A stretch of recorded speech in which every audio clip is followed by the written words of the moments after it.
ಹುಟ್ಟುಹಬ್ಬ ಆಚರಣೆ ಮಾಡಬೇಕು ಅಂದರೆ ಅದೊಂದು ಶುಭ ಸಮಾರಂಭವಾಗಬೇಕು. ಆದರೆ ಇವತ್ತಿನ ಯಶ್ ಅವರ ಹುಟ್ಟುಹಬ್ಬದ ಸಂದರ್ಭದಲ್ಲಿ ಏನೋ ಮಾಡೋಕ್ಕೆ ಹೋಗಿ ಇನ್ನೇನೋ ಆಗೋಯ್ತು ಅಂತಾರಲ್ಲ, ಹಾಗೆ ಯಾರದೋ ಹುಟ್ಟುಹಬ್ಬ ಆಚರಿಸೋಕ್ಕೆ ಹೋಗಿ ನಿಮ್ಮ ಕುಟುಂಬದಲ್ಲಿರುವಂತಹ ಹೆತ್ತವರ ಕರಳನ್ನು ಚುರುಕ್ ಅನ್ನೋ ರೀತಿಯಲ್ಲಿ ಮಕ್ಕಳು ಮಾಡಿರುವಂಥ ಘಟನೆ ಇದು. ಗದಗದ ಲಕ್ಷ್ಮೇಶ್ವರ ತಾಲೂಕಿನ ಸೊರಣಗಿ ಗ್ರಾಮದಲ್ಲಿ ಆಗಿರೋ ಘಟನೆ ಇದು. 3 ಯುವಕರ ದುರ್ಮರಣ ಆಗಿದೆ. ಸಾಮೂಹಿಕ ಅಂತ್ಯಕ್ರಿಯೆಯನ್ನ ಮಾಡಿದ್ದಾರೆ. ಇನ್ನು 3 ಸ್ಥಿತಿ ಗಂಭೀರ ಅಂತಿದ್ದಾರೆ. ಕುಟುಂಬದ ಆಕ್ರಂದನ ಮುಗಿಲು ಮುಟ್ತಾ ಇದೆ. ಬರ್ತ್ಡೇಗೆ ಕಟೌಟ್ ಕಟ್ಟುವಂತ ಸಂದರ್ಭದಲ್ಲಿ ಕರೆಂಟ್ ಶಾಕ್ ಅನ್ನ ಹೊಡೆದಿರೋದು. ಅರ್ಥ ಆಗೋದಿಲ್ಲ ಈ ರೀತಿಯಾಗಿ ಯಾಕೆ ಏನ್ ಮಾಡಕ್ ಹೋಗ್ತಾರೆ ಅಂತ ಹೇಳಿ.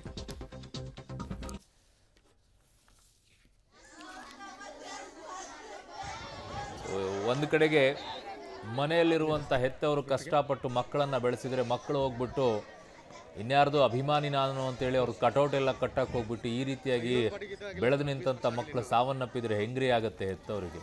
ನಿಮ್ಮ ಅಪ್ಪ ಅಮ್ಮಂದಾದ್ರೂ ಬರ್ತ್ಡೇ ಆಚರಿಸ್ರಿ, ಹಿಂಗೆ ಖುಷಿ ಪಡ್ತಾರೆ, ಅವ್ರ ಜನ್ಮ ಆದರೂ ಸಾರ್ಥಕ ಆಗುತ್ತೆ. ತಂದೆ ತಾಯಿ ಬರ್ತ್ಡೇಯನ್ನು ಆಚರಿಸೋಕ್ಕಾಗೋದಿಲ್ಲ, ಅದಕ್ಕೆ ಬೇರೆದವ್ರದ್ದು ಕಟೌಟ್ ಕಟ್ಟಕ್ಕೆ ಹೋಗ್ಬಿಟ್ಟು ಈ ರೀತಿ ಸಾವನ್ನಪ್ಪಿದ್ರೆ ಹೆತ್ತವ್ರಿನ ಜೀವನ ಪರ್ಯಂತ ಒದ್ದಾಡಬೇಕು. ಅದು ಯಾವುದೋ ನೋಡ್ತಾ ಇದೆ, ಒಂದು ಕುಟುಂಬದಲ್ಲಿ ಒಂದೇ ಮಗು ಅಂತ. ಅಯ್ಯೋ ಪಾಪ, ಆ ಕುಟುಂಬದ ಕಥೆ ಏನಾಗಬೇಕು, ಆ ಅಪ್ಪ ಅಮ್ಮನ ಕಥೆ ಏನಾಗಬೇಕು, ಯಾರು ಎಲ್ಲ ಹೇಳೋದು? ಏನು ಕಟೌಟ್ ಕಟ್ಟಿದ್ರೆ ಮಾತ್ರ ಬರ್ತ್ಡೇನಾ? ಹೋಗ್ರಿ ಅನಾಥಾಶ್ರಮಗಳಿಗೆ ಹಾಲು ಕೊಡೋಗಿ, ಹೋಗಿ ಅನಾಥಾಶ್ರಮಗಳಿಗೆ ಊಟ ಹಾಕೋಗಿ, ಆ ಕಟೌಟಿಗೆ ಬರುವಂಥ ದುಡ್ಡನ್ನು ಹೋಗಿ ಬಡ ಕುಟುಂಬಗಳಿಗೆ ಏನಾದರೂ ಕೊಡಿ. ಏನು ಕಟೌಟ್ ಹಾಕೋದಂತೆ, ಅದಕ್ಕೆ ಒಂದಿಷ್ಟು ಹಾಲು ತರೋದಂತೆ, ಸುರಿಯೋದಂತೆ. ಇದನ್ನು ಯಾರೂ ಕೂಡ ಹೇಳೋದಿಲ್ಲ ಈ ರೀತಿ ಮಾಡಿ ಅಂತ ಹೇಳಿ. ಯಾವ ನಟರು ಕೂಡ ಹೇಳೋದಿಲ್ಲ. ಇವು ಅಭಿಮಾನಿಗಳು ಹೋಗ್ಬಿಟ್ಟು ಈ ರೀತಿ ಮಾಡ್ಕೊಳ್ಳೋದು, ಒದ್ದಾಡೋದು, ಮನೆಯಲ್ಲಿರುವಂಥವ್ರು ಒದ್ದಾಡೋದು. ಏನು ಒಂದು ವಾರ ಬರ್ತಾರೆ, ಒಂದಿಷ್ಟು ಜನ ಮಾತಾಡ್ಸ್ಕೊಂಡು ಹೋಗ್ತಾರೆ, ಆಮೇಲೆ ಜೀವನ ಪರ್ಯಂತ ಅನಾಥವಾಗಿರೋದಂದ್ರೆ ಆ ಕುಟುಂಬನೇ. ಆ ಕಟೌಟನ್ನು ಕಟ್ಟಕ್ಕೆ ಹೋದ್ರಂತೆ, ರಾತ್ರಿ ಕಟ್ಟಕ್ಕೆ ಹೋಗಿದ್ದಾರೆ. ಯಾರು ಏನು ಹೇಳೋದ್ರಿ ಇವ್ರಿಗೆಲ್ಲ? ಏನು ಅಂಥದ್ದೇನಿತ್ತು ಕಟೌಟ್ ಕಟ್ಬಿಟ್ಟು? ನಿಮಗೆ ಏನು ತೋರಿಸ್ಬೇಕಾಗಿದೆ? ನಿಮಗೆ ಹೋಯ್ತು ತಾನೇ ಈಗ ಜೀವ. ಯಾರು ಬರೋರು ಇವಾಗ? ಬರ್ತಾರೆ, ಸಾಂತ್ವನ ಹೇಳ್ತಾರೆ, ಇಲ್ಲ ಒಂದಿಷ್ಟು ಪರಿಹಾರ ಕೊಟ್ಟು ಹೋಗ್ತಾರೆ. ಅವನನ್ನು ತರಕ್ಕಾಗತ್ತಾ? ಎಷ್ಟು ಸಲ ಪದೇ ಪದೇ ಹೇಳ್ತೀವಿ ಇಂಥವು ಕೈ ಹಾಕಬೇಡಿ, ಅಲ್ಲೆಲ್ಲೋ ಕಂಬ ಹತ್ತಿರ್ತಾರೆ, ಅದ್ರ ಮೇಲೆ ನಿಂತ್ಕೊಂಡು ಅಲ್ಲೊಂದೇನೋ ಫ್ಲೆಕ್ಸ್ ಕಟ್ಕೊಳ್ತಾರೆ. ಇಂಥ ಹುಚ್ಚಾಟ ಮಾಡೋಕ್ಕೆ ಹೋಗಿ ನಿಮ್ಮ ಮನೆಯಲ್ಲಿರುವಂಥ ಹೆತ್ತವ್ರನ್ನ ಯಾಕ್ರಿ ಸಂಕಟಕ್ಕೆ ಒದ್ದಾಡಿಸ್ತೀರಾ? ನನ್ನ ಸಹೋದ್ಯೋಗಿ ಭೀಮನಗೌಡ ಪಾಟೀಲ್ ನನ್ನೊಂದಿಗೆ ಈಗ ಸಂಪರ್ಕಕ್ಕೆ ಸಿಗ್ತಾ ಇದ್ದಾರೆ. ಭೀಮನಗೌಡ, ಆ ಕುಟುಂಬದಂತೂ ಪರಿಸ್ಥಿತಿ ಹೇಳ್ತಿರೋದು, ಅದರ ಸಂಕಟ, ಅದರ ನೋವು ಬಹಳ ಕಷ್ಟ ಆಗ್ಬಿಡುತ್ತೆ. ಹೇಗಿದೆ ಈಗ ಸದ್ಯಕ್ಕೆ ಊರಿನ ಪರಿಸ್ಥಿತಿ? ಏನಂತಿದ್ದಾರೆ? ಆಮೇಲೆ ಇನ್ನುಳಿದಂಥ 3 ಕೂಡ ಪರಿಸ್ಥಿತಿ ಏನಿದೆ ಭೀಮಣ್ಣ? ಅರುಣ್, ನಾವೀಗ ಗದಗ ಜಿಲ್ಲೆಯ ಸೂರಣಗಿ ಗ್ರಾಮದಲ್ಲಿದ್ದೀವಿ. ಇಲ್ಲಿ 3 ಜನ ಯುವಕರು ದಾರುಣವಾಗಿ ಸಾವನ್ನಪ್ಪಿರುವಂಥದ್ದು. ಅದು ಯಶ್ ಅಭಿಮಾನಿಗಳು. ಯಶ್ ಬರ್ತ್ಡೇ ಆಚರಿಸ್ಕೊಳ್ಳೋಕೆ ಹೋಗಿ ತಮ್ಮ ಡೆತ್ ಡೇ ಆಚರಿಸ್ಕೊಳ್ಳುವಂಥ ಸ್ಥಿತಿ ನಿರ್ಮಾಣ ಆಗಿರೋದು ಒಂದು ನಿಜಕ್ಕೂ ಒಂದು ರೀತಿ ಶೋಚನೀಯ ಅಂತಲೇ ಹೇಳ್ಬೋದು. ಅವರು ಹೇಗೆಲ್ಲ ಬರ್ತ್ಡೇ ಆಚರಿಸ್ಕೊಳ್ಳೋಕೆ ಮುಂದಾಗ್ತಾ ಇದ್ರು ಅನ್ನುವಂಥದ್ದು ನಾವು ತೋರಿಸ್ತಾ ಇದ್ವಿ. ನಮ್ಮ ಹಿಂಭಾಗದಲ್ಲಿ ನೋಡ್ತಿರ್ಬೋದು, ಇದು ಒಂದು ಮೆಟಲ್ನಿಂದ ಕೂಡಿದಂಥ ಫ್ರೇಮ್. ಸುಮಾರು 25 ಅಡಿ ಎತ್ತರದ ಈ ಫ್ರೇಮನ್ನು ಮಾಡಿಸಿರುವಂಥದ್ದು. ಇದು ಮೆಟಲ್ನಿಂದ ಕೂಡಿದ್ರಿಂದ ಇನ್ನೇನು ಬೆಳಗಿನ ಜಾವ ಎಲ್ರಿಗೂ ಎದ್ದ ತಕ್ಷಣ ಗೊತ್ತಾಗಬೇಕು ಇವತ್ತು ಯಶ್ ಅವರ ಬರ್ತ್ಡೇ ಇದೆ ಅನ್ನುವಂಥದ್ದು. ಜನರಿಗೆ ಒಂದು ರೀತಿ ಸರ್ಪ್ರೈಸ್ ಕೊಡೋಕೆ ಹೋಗಿ ತಾವು ಒಂದು ರೀತಿ ದಾರುಣವಾಗಿ ಸಾವನ್ನಪ್ಪಿರುವಂಥದ್ದು.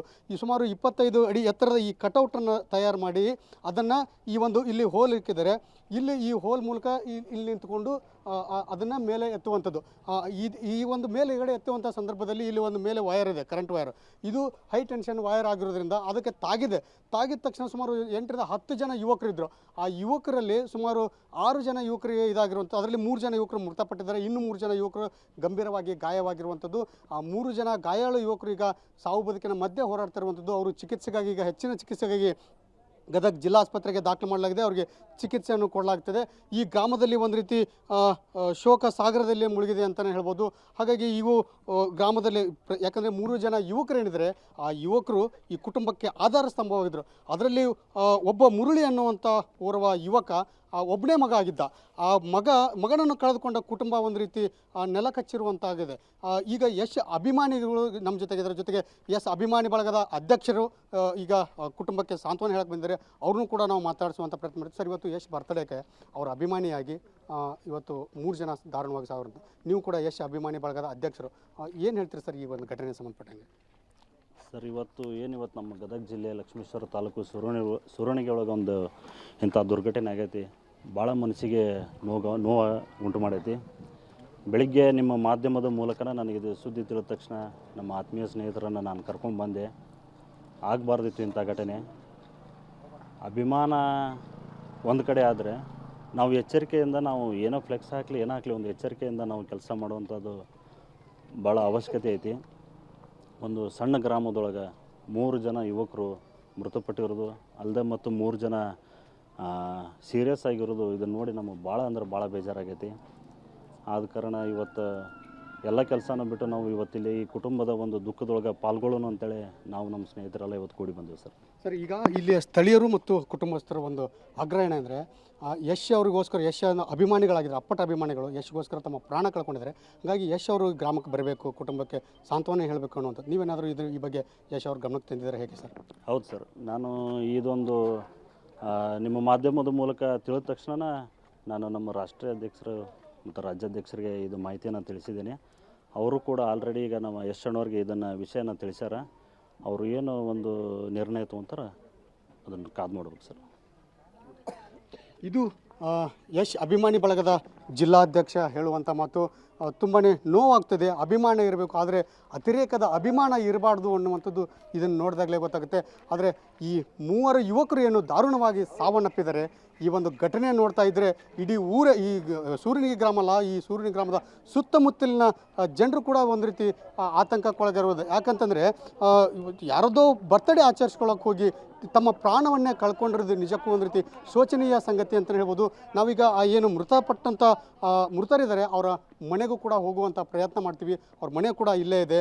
ಅವರು ಈ ಯಶ್ ಬರ್ತ್ಡೇ ಬಂದಾಗಲೆಲ್ಲ ಸಾಕಷ್ಟು ವಿಜೃಂಭಣೆಯಿಂದ ಅವರ ಬರ್ತ್ಡೇನ ಆಚರಿಸ್ತಾ ಇದ್ರು. ಅದು ಹೇಗೆ ಅಂತಂದರೆ ರಾತ್ರೋರಾತ್ರಿ ಅವರ ಫ್ಲೆಕ್ಸ್ಗಳನ್ನು ಹಾಕೋದು, ಬ್ಯಾನರ್ಗಳನ್ನ ಹಾಕೋದು, ಬಂಟಿಂಗ್ಸ್ಗಳನ್ನ ಹಾಕೋದು, ಅದಕ್ಕೆ ಹಾಲಿನ ಅಭಿಷೇಕ ಮಾಡುವಂಥದ್ದು, ದೊಡ್ಡ ದೊಡ್ಡ ಹಾರಗಳನ್ನು ತಂದು ಹಾಕುವಂಥದ್ದು, ಇಂಥ ಎಲ್ಲ ಕೆಲಸಗಳನ್ನು ಅವರು ಕೂಡ ಮಾಡ್ತಿದ್ರು. ಅದೇ ರೀತಿಯಾಗಿ ನಿನ್ನೆ ರಾತ್ರಿ ಸಹ ಅವರು ಹೀಗೆ ಈ ಥರ ಒಂದು ಬರ್ತ್ಡೇ ಆಚರಿಸ್ಕೊಳ್ಳುವಂಥ ಸಂದರ್ಭದಲ್ಲಿ ಇಂಥ ಒಂದು ದುರ್ಘಟನೆ ನಡೆದು ಹೋಗಿದೆ. ಈಗ ನೋಡ್ತಿರ್ಬೋದು ಆ ಮೃತರ ಕುಟುಂಬಸ್ಥರು ಹೇಗೆ ಕಣ್ಣೀರಿನಲ್ಲಿ ಕೈ ತೊಳ್ತಾ ಇದ್ದಾರೆ ಅನ್ನುವಂಥದ್ದನ್ನು ಕೂಡ. ಈಗ ಅವರ ತಾಯಿಯು ಸಹ ಈಗ ನಮ್ಮ ಜೊತೆಗಿದ್ದಾರೆ. ಅವ್ರನ್ನೂ ಕೂಡ ನಾವು ಮಾತಾಡಿಸುವಂಥ ಪ್ರಯತ್ನ ಮಾಡ್ತೀವಿ. ಅಮ್ಮ, ಈಗ ಈ ನಿಮ್ಮ ಮಗ ಯಾವಾಗ ಹೋದ ಮನೆಯಿಂದ? ನಿಮ್ಗೆ ಯಾವಾಗ ಸುದ್ದಿ ಗೊತ್ತಾಯ್ತಮ್ಮ? ಯಪ್ಪ, ನನ್ನ ಮಗನ ಫೋನ್ನೇ ತೋರಿಸ್ರಿಪ್ಪ, ನೋಡ್ತೀವಿ. ಯಪ್ಪ, ಫೋನೇ ಬಿಡ್ರಿ ಇದನ್ನ. ಯಪ್ಪೋ, ನನ್ನ ಮಗ ಉಂಡು ಹೊರಗೆ ಬಂದು ಮಕ್ಕೊಂಡಿದ್ರಿ, ಕಟ್ಟಿ ಮ್ಯಾಗ ಬಂದು ಮಕ್ಕೊಂಡ 10 ಗಂಟೆಕ. ಯಪ್ಪೋ, ಅವ ಎಷ್ಟೊತ್ತಿನಾಗ ಎದ್ದೋಗ್ಯಾನ ಅನ್ನೋದು ಗೊತ್ತಿಲ್ರಿ. ಯಪ್ಪ ನವೀನಾ, ಯಪ್ಪ ನೀ ಯಾವಾಗ ಎದ್ದೋಗಿದ್ಯೋ? ನೀ 11ಕ್ಕೆ ಹೋಗಿದ್ದೆ, ನಾನು 2ಕ್ಕೆ ಹೋಗಿದ್ಯೋ? ಯಪ್ಪೋ, ನಿನಗೆ ಯಾರು ಫೋನ್ ಹಚ್ಚಿದ್ರು? ನಿನಗೆ ಯಾರು ಫೋನ್ ಹಚ್ಚಿ ಕರೆಸ್ಕೊಂಡ್ರು? ಯಪ್ಪ ನನ್ನ ಮಗನ, ನೀ ಎಷ್ಟು ಮೋಸ ಮಾಡಿದ್ಯೋ?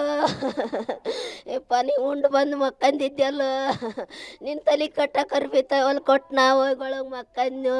ಯಪ್ಪ ಮಕ್ಕಂದ ನನ್ನ ಮಗ ಅಂತ ತಿಳಿದಿದ್ನೋ. ಯಪ್ಪ, ನೀ ಯಾವಾಗ ಎದ್ದು ಹೋಗಿದ್ಯೋ ನನ್ನ ಮಗನ? ನಾವು ಒಳಗೆ ಮನಗಿಸಿದ್ರೆ ನಿನಗೇನು ಹಾಕದ್ದಿಲ್ಲ. ಯಪ್ಪ, ಯಪ್ಪೋ ನನ್ನ ಮಗನ, ನವೀನ ನವೀನ ನವೀನ ನವೀನ ನನ್ನ ಸಣ್ಣ ಮಗನ. ಯಪ್ಪ, ನೀ ಎಷ್ಟು ಹೊಟ್ಟೆಗೆ ತುಂಬಿ ಹೋದ್ಯೋ? ಯಪ್ಪೋ, ನೀ ಎಷ್ಟು ದಿನ ಇಟ್ಕೊಂಡು ಕುಂತಿದ್ಯೋ? ನಿಮಗೆ ಹಿಂಗೆ ಮಾಡ್ತಾನೆ ಅಂತ ಮಾಡಿದ್ದೇನೋ? ನಿಮಗೆ ಮೋಸ ಮಾಡಿ ಹೋಗ್ತಾನೆ ಅಂತ ಮಾಡಿದ್ದೇನೋ?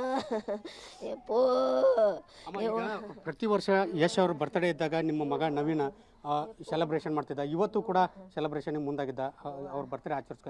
ನಿಮ್ಗೆ ಏನಾದರೂ ಹೇಳಿದ್ನಮ್ಮ? ನಿಮ್ಮ ಕೊನೆಗೆ ಏನು ನಿಮ್ಮ ಜೊತೆ ಏನಂತ ಮಾತಾಡಿದ? ನಮಗೇನು ಹೇಳಿಲ್ರಿ, ನಮಗೇನು ಹೇಳಿಲ್ಲ. ಯಪ್ಪ, ಉಂಡು ಬಂದು ಸುಮ್ಮನೆ ಮನೆಗೇನ. ಯಪ್ಪ, ಅವನ್ನ ಯಾರ ಫೋನ್ ಮಾಡ್ತಾರೆ ಕಳಿಸ್ಕೊಂಡಾರ್ರಿ. ಯಪ್ಪ, ಅವಂದಲ್ಲ ಯಪ್ಪ ಅದು. ಯಪ್ಪೋ, ಅವಂದಲ್ರಿ ಅದು. ಯಾರ್ದಿತ್ತ ಏನ? ಪುನೀತಂದನ ಯಾರ್ದ ಇತ್ತು ಅಂದ್ರೆ ಯಪ್ಪೋ ಪೋಸ್ಟರ್ ಹಚ್ಚಕ್ಕೆ ಹೋಗಿದ್ರಂತ. ಯಪ್ಪೋ, ಕರೆಂಟ್ ಚಾಕ್ ಹೊಡೆದಕ್ಕೆ ಎಲ್ಲ ರಕ್ತ ಹೀರ್ಕೊಂಡು ನನ್ನ ಮಗನ ಜನ್ಮ ಹೋಗಿಂದ ಬಿಟ್ಟೈತ್ರು. ಯಪ್ಪ, ನಮಗೆ ಯಾವಾಗ ಹೋಗ್ಯಾನ ಅನ್ನೋದು ಗೊತ್ತಿಲ್ರು. ಯವ್ವ, ನಾ ಹೋಗಿ ನೋಡಿ ನನ್ನ ಮಗನ ನೋಡಿಲ್ರು. ನಾ ಯಾವ್ದೋ ಮಂದಿ ಮಗನ ನೋಡಿ ಯಪ್ಪೋ ಯಪ್ಪೋ ಅನ್ನಕತ್ತೀನಿ. ನಿನ್ನ ಮಗನ ನೋಡಿ ಹೋಗುವ, ನಿನ್ನ ಮಗನ ಬಿದ್ದಾನಂತ ಹೇಳ್ಯಾರು. ಯಪ್ಪೋ, ಈಗ ನಿಮ್ಮ ಮಗ ನವೀನ ಏನು ಕೆಲಸ ಮಾಡ್ತಿದ್ದ? ಮನೆಗೆ ಕುಟುಂಬಕ್ಕೆ ಅವನೇ ಆಧಾರ ಸ್ತಂಭವಾಗಿದ್ದ ಅನ್ನುವಂಥದ್ದು. ಏನೆಲ್ಲ ಕೆಲಸ ಮಾಡ್ತಿದ್ದಮ್ಮ? ನಿಮ್ಮ ಜೊತೆ ಹೆಂಗಿದ್ದವ? ಇವ ನಮ್ಮ ಮಗ ನನ್ನ ಬಂಗಾರ ಯಪ್ಪ. ನನ್ನ ಮಗ ದುಡ್ಕೊಂಬಂದು ಹಾಕ್ತಿದ್ನು, ನನ್ನ ಮಗ ಕೆಲ್ಸಕ್ಕೆ ಹೋಗಿದ್ರು, ನನ್ನ ಮಗ ಯಾರು ಕೊಟ್ಟೆ ಬೇಕಾದರೂ ವಾರೆ ಮಾಡ್ಕೊಂಡು ಬರ್ತಿದ್ನು ಯಪ್ಪ.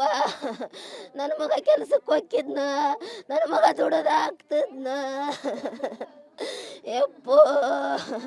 ನಾ ಎಲ್ಲೆಂತ ಹುಡುಕ್ಲೋ ನನ್ನ ಮಗನ್ನ ಯಪ್ಪೋ.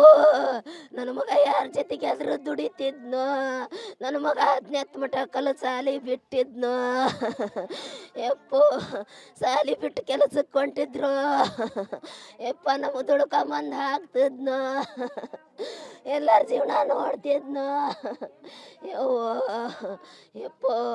ನನ್ನ ಮಗನ ನವೀನ ಎಲ್ಲಿದೆಯೋ ಯಪ್ಪ ಯಪ್ಪೋ. ಇದು ಕುಟುಂಬಸ್ಥರ ನೋವಿನ ಮಾತಾಗಿದೆ. ಕುಟುಂಬಸ್ಥರು ಕೂಡ ಸಾಕಷ್ಟು ಸಂಕಟವನ್ನು ಪಡ್ತಾ ಇರುವಂಥದ್ದು. ಈಗ ಆ ನವೀನ್ ಅವರ ಅಜ್ಜಿ ಕೂಡ ಇದ್ದಾರೆ, ಅವ್ರನ್ನೂ ಕೂಡ ಮಾತಾಡ್ಸೋಣ. ಅಜ್ಜಿ, ಈಗ ನಿಮ್ಮ ಮೊಮ್ಮಗ ನವೀನ್ ನಿಮ್ಮ ಜೊತೆ ಯಾವಾಗ ಮಾತಾಡಿದ್ದ, ಏನಂತ ಮಾತಾಡಿ, ನಿಮ್ಗೆ ಯಾವಾಗ ವಿಷಯ ಗೊತ್ತಾಯ್ತು? ರಾತ್ರಿ ಮಾತಾಡಿದ್ನ ಯಕ್ಕ. ರಾತ್ರಿ ಮಾತಾಡಿ ಮಕ್ಕಂದು ನಂಗೆ ಗೊತ್ತೇ ಇಲ್ಲ ಅದಾಗಿರೋದು. ಹೋಗ್ಯಾನಕ್ಕಂತಂದ ಯೋಗ್ಯ ನೀವು ನನ್ನ ತಂದೆ ನಂಗೆ ಯಾರು ಗೊತ್ತನೇ ಇದ್ದದಿಲ್ಲೋ. ಸರ ರಾತ್ರಿ ಗೊತ್ತಾಯ್ತು ನನ್ನ ಮಗನ ಯೋಗಿಸ್ ಕಳ್ಸ್ಯಾನು ಯಕ್ಕ. ನಂಗೆ ಏನು ಗೊತ್ತಿಲ್ಲೋ ಅದು ಹೋಗಿರೋದು ಯಕ್ಕ. ನಂಗೆ ಮೋಸ ಆತೋ ಯಕ್ಕ. ನಾ ಏನು ಮಾತಾಡ್ಲು ನನ್ನ ತಂದೆ. ಈಗ ಯಶ್ ಅಭಿಮಾನಿದು ಒಂದು ಬರ್ತ್ಡೇ ಆಚರಿಸ್ಕೊಳಕ್ಕೆ ಹೋಗ್ತೀನಿ ಅಂತ ನಿಮ್ಗೆ ಏನಾದರೂ ಹೇಳಿದರೆ ನೀವು ಅದನ್ನ ಏನಾದರೂ ತಡೀತಿದ್ರೆ ಹೇಗೆ ಅಂತ? ಯಕ್ಕ ನನಗೆ ಗೊತ್ತಿಲ್ಲೋ ತಂದೆ, ನಾ ಏನಂತ ಹೇಳು ಯಕ್ಕ. ನಂಗೆ ಯಾರು ಗೊತ್ತಿಲ್ದಾಗ ಹೋಗ್ಯ ನಂಗೆ ಮೋಸ ಮಾಡಿ ತಂದೆ. ನಾವು ಏನು ಹೇಳೋನು ಯಕ್ಕ. ನಾವು ಹೊರ